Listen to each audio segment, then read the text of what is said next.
అస్మద్గురుభ్యో నమః. మొదటగా చాలామంది అడుగుతున్నారు, గోకర్ణ క్షేత్రంలో పితృదోషాలు తొలగడం కోసం పిండ ప్రదానాలు, పూజలు గట్రా చేస్తుంటారు. ఇవి నిజంగా అవసరమా? చెయ్యాలా? ఇది తెలుగు వాళ్ళకొక విచిత్రమైన జబ్బు కొన్ని వందల సంవత్సరాల నుంచి ఉంది. ఏమిటంటే అది ఒక్కొక్క విషయం కోసం ఒక్కొక్క కాలంలో ప్రసిద్ధి కలుగుతుంది. అది దేవుడి విషయం కావచ్చు, దీక్ష విషయం కావచ్చు, మరొకటి కావచ్చు. ఒకప్పుడు గయా శిరార్థం, గోకర్ణంలో పిండ ప్రదానము, కాశీలో ఏదో 1960 వరకు కూడా ఒక 500 కుటుంబాలు తీసుకుంటే 10-15 మంది చేస్తుండేవారు. కానీ 21వ శతాబ్దం వచ్చింది. సాఫ్ట్వేర్ కొత్తగా మొదలైంది. ప్రతి ఒక్కళ్ళు కూడా పుష్కరాలనేసరికి వేలకి వేడి వెళ్ళిపోవడం, ప్రాణాలు పోగొట్టుకోవడం, ట్యాక్సీలు వేసుకోవడం, ఎక్కడెక్కడికో తిరగడం, ఇంట్లో ఉండగా అమ్మా నాన్నని పట్టించుకోకుండా అమెరికా వెళ్ళిపోతారు. వాళ్ళు వచ్చి తల్లిదండ్రులు పోతే పిండ ప్రదానాలట. ఏమిటండి ఇది? గోకర్ణ క్షేత్రంలో తప్పనంటలేదు. దాని వెనకాల కారణం చెప్తున్నా.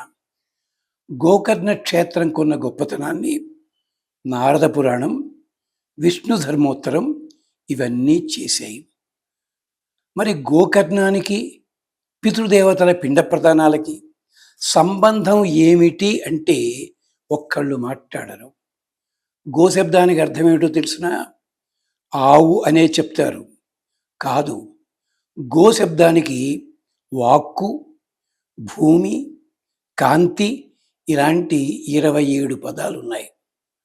ఒక్కసారి పితృదేవతలకి అక్కడ పిండ ప్రదానాలు చేస్తే ఫలితం లభిస్తుంది, అది ఒప్పుకుందాం, చెప్తా కూడా. కానీ ఒక ప్రసిద్ధమైన శ్లోకం ఉంది. కొడుకు అన్నవాడు ఎలాంటివాడో తెలుసిన?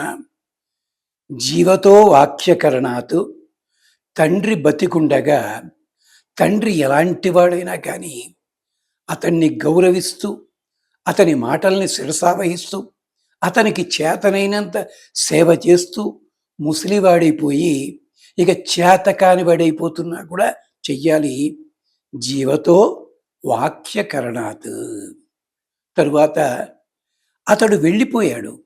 అతని పేరుతోటి ప్రత్యబ్దం భూరి భోజనాత్.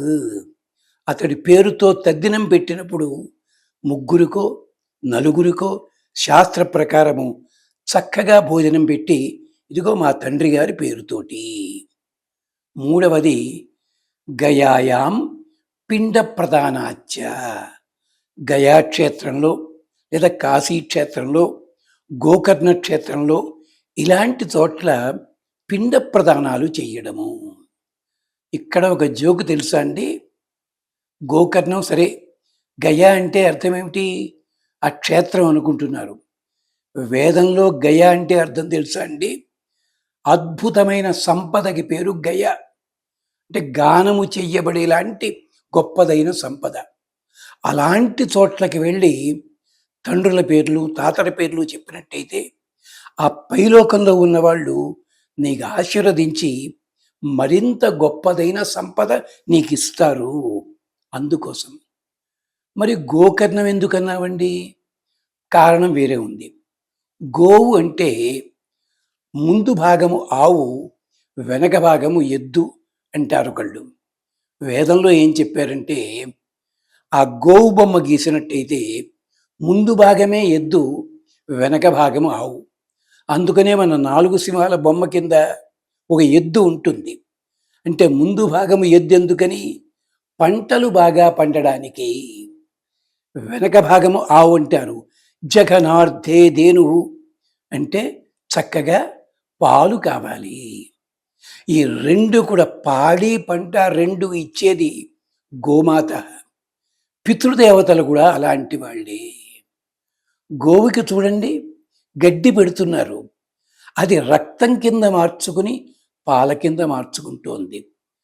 తల్లిదండ్రులు వీళ్ళంతా కూడా తాము కడుపు మార్చుకుంటూ పిల్లల్ని పెంచుతుంటే పిల్లలు ఏం చేస్తున్నారు? ఐఏఎస్ అవుతున్నారు. అమ్మమ్మలని ఇండియన్ ఆయా సర్వీస్‌లా మార్చారు. నాన్నలని ఐపీఎస్, ఇంటర్నల్ ప్రాపర్టీ సెక్యూరిటీ. ఇలాంటి వాళ్ళు గోకర్ణ వెళ్ళి తద్దినాలు పెడతారా? దానివల్ల వీళ్ళు ఫలితాలు రావాలా? ఉందండి, అర్థం ఉందా? చెయ్యండి. బతికుండగా చెయ్యని వాళ్ళు ఏవేవో చేస్తే ఫలితాలా? పిండ ప్రదానం అంటే ఒక్కటే ఉదాహరణ చెప్తా. ఇలాంటి పిండ ప్రదానం ఇంకే పురాణంలో లేదు. భీష్ముడు చేస్తున్నాడు శంతన మహారాజుకి పిండ ప్రదానం. చేస్తుంటే అతను చేస్తున్న విధానానికి సంబరపడిపోయి శంతన మహారాజు భూమిలోంచి చెయ్యిలా పైకి పెట్టి ఇలా పట్టుకొచ్చాట. ఇది భారతంలో ఉంది. భీష్ముడు చూచాడు, ఆ చేతిని చూచాడు. ఈ చేతితోటే నన్ను ఎందుకు పెంచాడు నాన్న? చేతికి కంకణాలున్నాయి, ఇవి నాన్నవే. ఆనందపడ్డాడు. సాక్షాత్తు పితృదేవతే వచ్చి పిండము తీసుకుంటుంటే ఎంత అందమండి. కాకులు వచ్చి తింటాయి. కానీ భీష్ముడు ఏం చేశాడో తెలుసా? ఆ చేతిని పక్కకి తోసి పిండాన్ని దర్భల మీదే పెట్టాట. పుష్పవృష్టి కురిసింది. దేవతలంతా ఆనందపడ్డారు. ఎందుకని? పిండ ప్రదానం అంటే ఏదో అక్కడికి వెళ్ళి లాంఛనంగా చేసేసి మీ 50,000 ఖర్చు పెట్టలేవండి, పిండ ప్రదానం చేశావు. ఇది కాదు పిండం అంటే. నువ్వు పెడుతున్న పిండము వల్ల నిజంగా పితృదేవతలు అంత ఆనందపడాలి. భీష్ముడు ఎందుకు అలా చేశాడు? పిండ ప్రదానం చేసేటప్పుడు సాక్షాత్తుగా పితృదేవతలు వచ్చినా వాళ్ళకి ఇవ్వకూడదు, దర్భల మీద పెట్టాలి పిండము. ఇన్ని నియమాలున్నాయి.